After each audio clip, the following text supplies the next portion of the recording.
great pleasure for me to be on Children's Health Defence TV. I'm a great fan of the work this wonderful organisation is doing.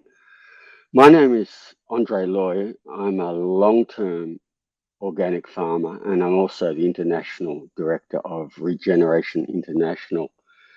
And today I've been asked to talk about the attack on farming, family farming, particularly organic farming, and also to show that the future in agriculture is regenerative organic farming.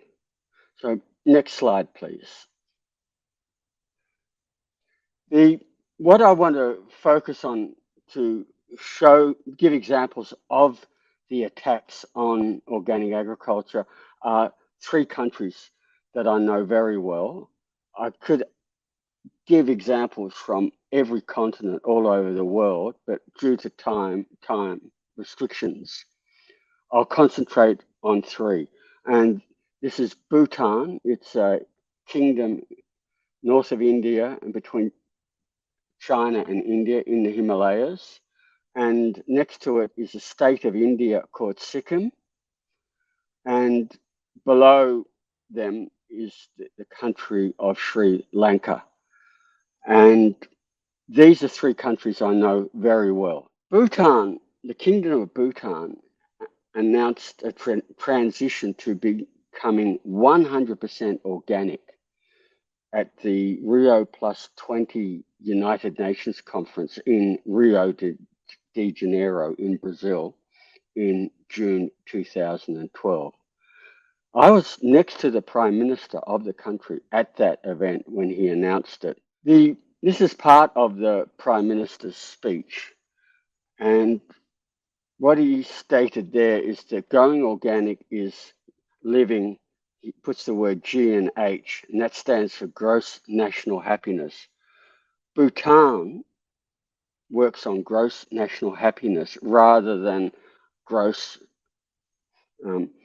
national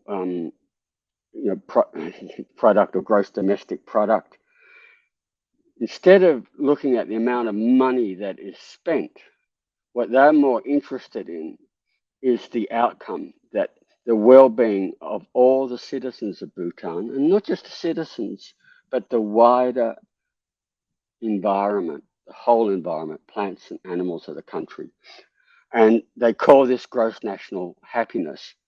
And they see that organic agriculture fits in very much with what they're trying to achieve, rather than industrial agriculture with all its pesticides and GMOs. And essentially, they don't want a toxic agriculture that poisons its food, poisons its people, and poisons the environment. So they see that organic agriculture fits in perfectly with gross national happiness. I put these slides in to show you that I was intimately involved with Bhutan becoming a 100% organic country. You see here, he's thanking myself and Dr. Vandana Shiva for the work that we have done towards Bhutan becoming 100% organic. The next slide, please. And here he acknowledges the fact that my visits to Bhutan and how I worked in training the ministry staff in organic agriculture and also in building partnerships for Bhutan with organic market access projects. After this announcement at Rio, virtually days later, the pesticide or poison cartel representatives went straight to the Kingdom of Bhutan to undermine the 100% organic proposal. So I went to Bhutan several times to counter the cartel. And I was assured each time that because the edict to go organic came from the king, it would be a priority. The king is adored in Bhutan. He is highly revered. And if he says something, they do it. and this includes the elected governments. If he comes up with a policy, the governments will do their best. So the, the cartel then bankrolled national and international disinformation campaigns to undermine the government on several issues, economic issues, but also the policy to go 100% organic. Consequently, a year later, Jigme Thinley's government lost the 2013 election because of this negative media campaign by the poison cartel. I then returned to Bhutan to meet with the new government, and I was assured that because the edict to go organic came from the king, it would be a priority. And the new government continued with the previous government's organic plan. And this is, a screenshot I did just last week of their website, the official government website. They call it Organic Dream of Bhutan. And it's a beautiful picture there. This is the start of the Tibetan plateau. And you're looking down over the Himalaya ranges, down eventually towards India. And this is one of the first districts to become fully organic in Bhutan. I had the privilege of actually visiting there and working with the people. From there, it borders on to Tibet, and the only way to get into Tibet is through horses. And you see all the pack horses all loaded with goods. They walk 4 days from here into Tibet to trade. Neighboring Bhutan is Sikkim. Sikkim is a small state of India, and its chief minister, the chief minister of the state is the same in the US as the governor of a state.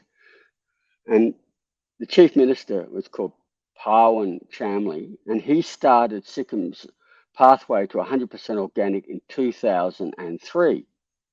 He won his fifth state election by a landslide in 2014. He was the longest serving chief minister, you could say the longest serving governor, state governor in India. And he was a very popular leader. And in January 2016, the Prime Minister of India, Narendra Modi, declared Sikkim as the country's first organic state.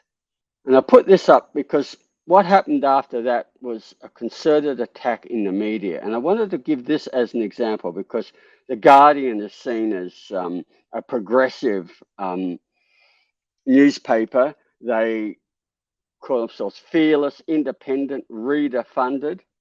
But I want to show you on this attack, you've got Bill and Melinda Gates Foundation. They sponsored this article. In other words, they're the sponsor of this attack undermining Sikkim. So Sikkim's organic revolution at risk as local consumers fail to buy into the project. Now, I can tell you this is absolute disinformation. The local consumers were buying into it, but this was a campaign that they put a lot of money into. And this is just one example of all the media in the Indian media, the all through India, all around the world to undermine Sikkim and organic. Consequently, the most popular and longest serving governor lost the 2019 election. And the new government actually campaigned about overturning the organic status, and they tried to do it. However, there was such strong support from farmers, consumers, and within the ag ministry. And the ag ministry is very good here. They forced the government to continue with it. And the reason why is that organic agriculture increased the health, life expectancy, and income of farmers. They did not want to go back to the dark past. And this is last week. The government now is fully embracing organic agriculture. They see it as their future. They want to, because organic gets a premium and they get a high value, it's earning money. Sikkim was losing money in agriculture. They used to import fruits and vegetables and had a trade deficit. Now they've got a surplus and they want to bring that through to $1 billion now and expand it. So, like Bhutan, the pesticide industries, the poison cartels campaigns failed. This is the biggest campaign they've done. After they've lost in Bhutan and they've lost in Sikkim, they decided to spend most of last year, 2022, to put a full attack onto organic. This went over months and months and months, and they blamed the economic chaos in Sri Lanka on organic. They say, green dreams, how organic farming helped spark Sri Lanka's crisis. In Sri Lanka, organic farming went, catastrophically wrong. Sri Lanka's organic farming disaster explained. So let's explain it. Sri Lanka was in severe economic trouble due to financial debt. And this really started with infrastructure damage and social disruptions from a decades-long civil war.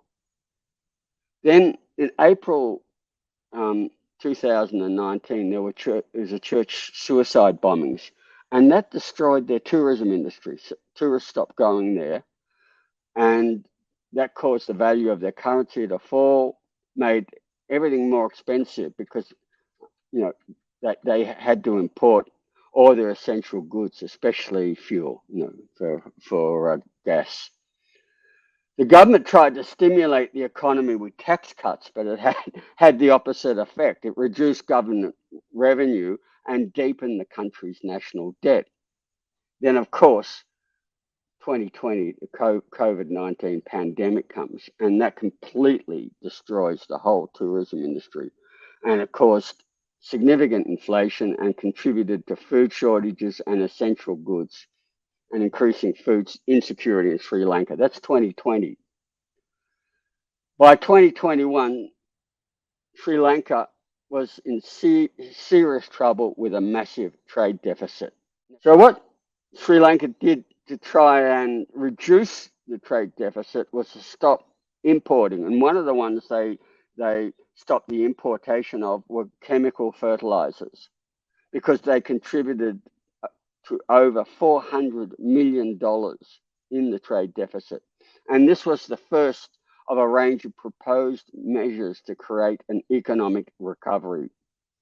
A few weeks later, the president gave a directive to form a presidential task force, and that was to create a green Sri Lanka with sustainable solutions for climate change. And part of the aim of the task force was to turn Sri Lanka into a world leader in the utilization of organic and natural fertilizer and the potential for sustainable development by minimizing climate changes and through a green economy. I've quoted this directly from the presidential directive. 2 days later, on May 12, CropLife Sri Lanka and CropLife International is the poison cartel. All the pesticide companies and agribusiness companies have joined together under CropLife and fund it to basically continue to make sure governments poison our food supply and stop them from banning any pesticides. So they put in a submission challenging the presidential directive. I've cut and pasted the beginning of the first page of that. I have that submission, so I know for a fact what they're trying to do and what they're trying to say. I just want to reiterate, the ban on importing chemical fertilizers was not to turn Sri Lanka into an organic country. It was to reduce the crippling national debt by $400 million. The presidential task force was formed to develop a green, climate change resilient economy, of which organic agriculture was one aspect. But Sri Lanka never developed and implemented a national organic transition program. So it's totally false to blame going organic for the economic troubles, as it never went organic. The reduction in fertilizer resulted in a decline in industrial agriculture's rice yields. And I want to say it's industrial agriculture. They weren't growing organic rice. They'd never transitioned. And I'll show you if they went to organic, they would have doubled yields with the correct organic methods. But this reduction in yields was not the cause of the riots. The rice millers have oligarchies. They join together, and every year they withhold rice stocks. So they withheld the rice stocks from the main harvest season, and they created massive shortages and exploitive prices. And this is what started the riots. The rice millers holding back food. So the campaign to blame Sri Lanka's economic chaos on organic agriculture is pure misinformation based on a series of lies that's fed by a PR company to poor quality journalists who did not fact check. The People's Revolt caused the collapse of the government, with the president and several ministers fleeing the country. But now the country is still embracing organic agriculture. This is really important to show that this disinformation campaign, like the others, have failed. This is a picture from last year showing how they are training farmers in organic agriculture in Sri Lanka, and this is being expanded. So it's very important to show that in all three countries, these campaigns failed and organic agriculture is expanding and growing. This part of the presentation is to talk about the future in farming. And I want to start with looking at the current farming system, which is, we call it industrial agriculture. And this is promoted as the only way we can feed the world. You know, there's the campaign to say if we go organic, we starve. So therefore, the only way to feed the world, nourish the world, is you have to poison our food with toxic pesticides, synthetic fertilizers, and GMOs. So let's look at the facts. I have two graphs here side by side. One is from the United Nations Food and Agriculture Organization, and it's looking at the number of undernourished people, the people who don't get enough to eat. And if you can see from the 1960s to the mid-1990s, that number was decreasing. It's getting lower and lower. We're getting better at feeding the world. Then suddenly in the 1990s, it goes up rapidly. More and more people are hungry. We're feeding less and less people. The next graph is the increase in genetically modified crops. And it starts at exactly the same time. If you have a look at there, 1996, 1997. That's the same as the dip in the graph. And it keeps on increasing at a steady rate. So as the amount of acres under GM crops increases, so does the number of people who do not get enough to eat increase. And the reason for this is that the GMO crops aren't there to feed people. A lot of the farms, the farm animal feed to feed, and the other bulk goes into making ethanol to feed trucks and cars. None of the go feed the hungry. It's all about commodities. So food production away from the hungry and putting it into the commodity markets. That is why the number of people going hungry is increasing. I want to give a very good example of this, and this is called the Alliance for a Green Revolution in Africa, AGRA.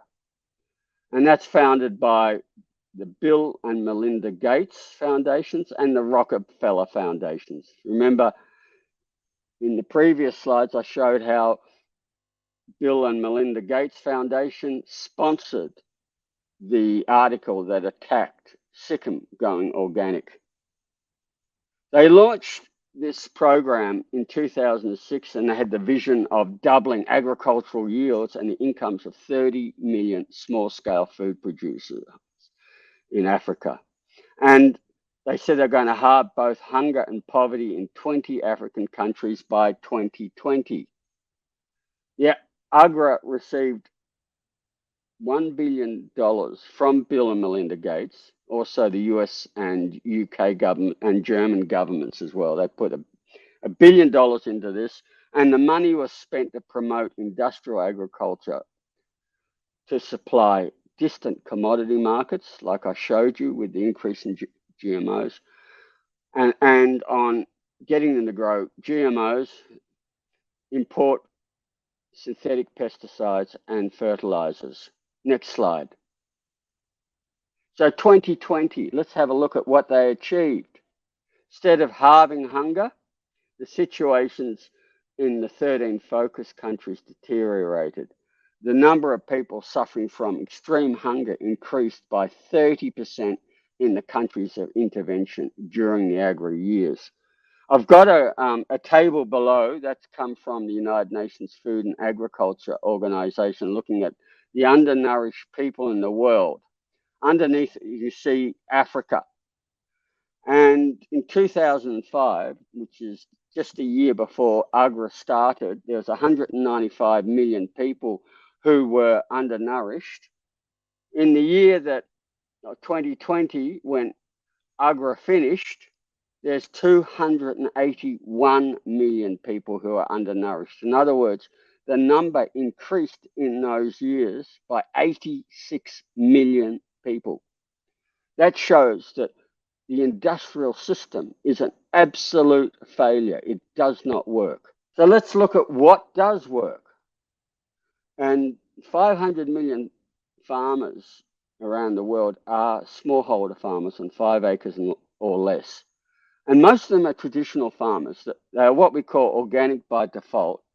And they actually produce 80% of the food in the global south. I think what is very important to talk about is these farmers grow food. Industrial agriculture tends to grow commodities, not so much food.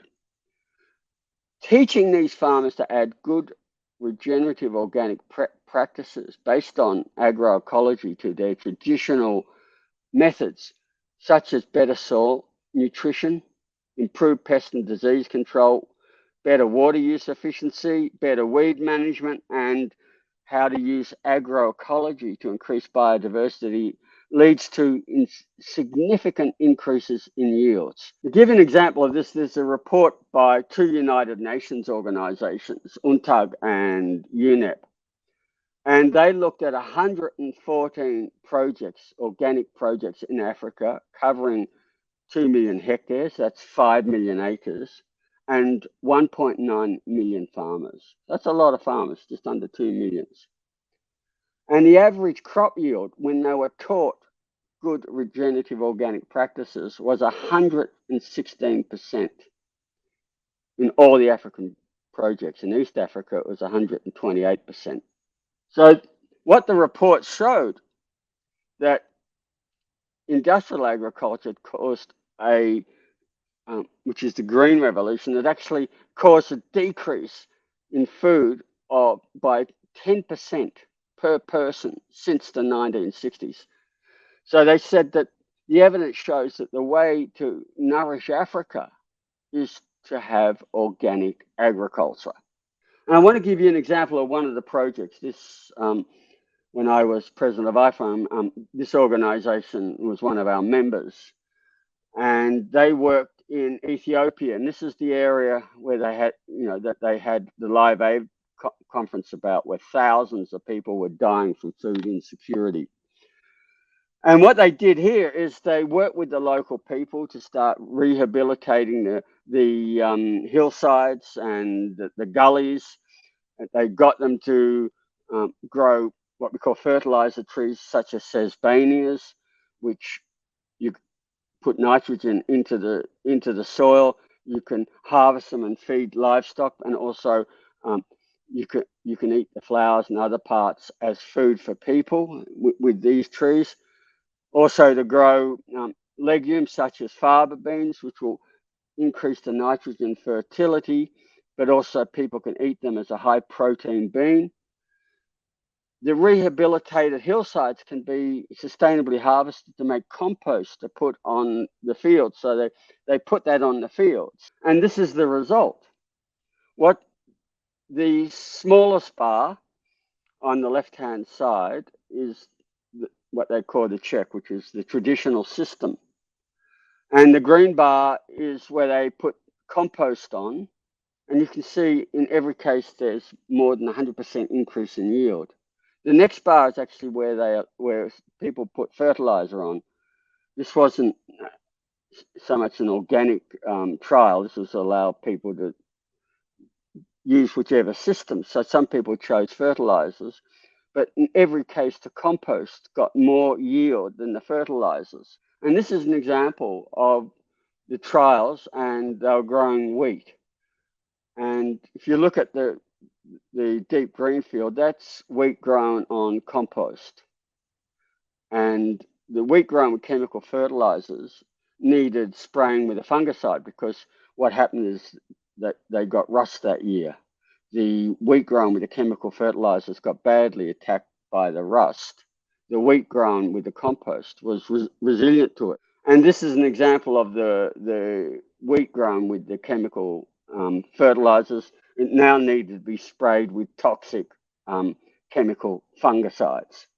And otherwise, they would have got no yield. It gave them a yield of 1.6 tons per hectare. That's equivalent to 1,600 pounds of wheat per acre. Next slide, please. This is the wheat grown with compost. It resisted the rust. It gave 6.5 tons per hectare, which is 6,500 pounds per acre. The really important thing is the fertilizer costs the farmers money. They had to borrow money for it, go into debt. Compost is an opportunity cost. It's made on farm, either nothing or at very little cost. This is another example of systems that we can do where we bring in agroecology, where we bring in functional biodiversity to give us effective weed control or weed management and pest control. In this case, they bring in a legume called silverleaf desmodium. Instead of spraying it out with herbicides and killing everything, we bring in this functional biodiversity into the system. And in this case, they increase the yields by 100%, but up to 10 times the yield with these systems. And this is a way of growing rice called system of rice intensification. You can see the standard paddy rice, which is a small thin one, and the rice that occurs that you can grow when you use the system of rice intensification. And you don't need to be a rocket scientist to work out which of those two rice plants will give you the highest yield. Consequently, organic SRI yields on averages around 7 tons of rice per hectare. That's 7,000 pounds per acre, compared to the industrial average of 3 tons. And this is, talking about Sri Lanka. If we had brought in the system of rice intensification there, we could have doubled yields. I've been talking about the global south, but now I want to move to North America, to Pennsylvania. And the Rodale Institute has just published its review of its 40-year farming systems trial. And I recommend that everybody go to Rodale and download it, because what it clearly shows is that regenerative organic fields had higher yields than GMO and herbicide no-till fields. Next slide, please. And this is an example in a drought. And you can see here that because the organic field has built up the amount of organic matter, it's better at capturing water and keeping it. So it yields higher in droughts. This is a scientific review of the Rodale trial, and it showed that on average, the corn yields and drought yields were 28 to 34% higher in the organic systems over the industrial agricultural systems. So I want to end on this. This is a really good book written by Dr. Vandana Shiva. And what she shows here is that she looked at fields, the total nutrition from fields, not just measuring yield per acre, but looking at, all the minerals and vitamins that you can get. And what she found is that highly diverse smallholder regenerative organic agriculture produces more nutrients, vital nutrients per acre than industrial monocultures. And she showed very clearly that converting India's agriculture to these highly diverse regenerative or organic agriculture systems, you would be able to feed 2 times India's population.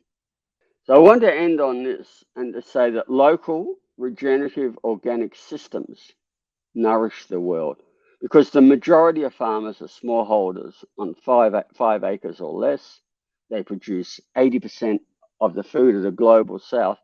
And if we train them in regenerative organic agriculture based on the science of agroecology, we can dramatically increase yields. On the other hand, 75 years of industrial agriculture with toxic synthetic pesticides, fertilizers, and GMOs supplying distant commodity markets have failed. The amount of hungry people, malnourished people, is increasing all the time. So we need to refocus on regenerative organic agriculture. And this is the evidence-based way to end food security and nourish the world. So thank you.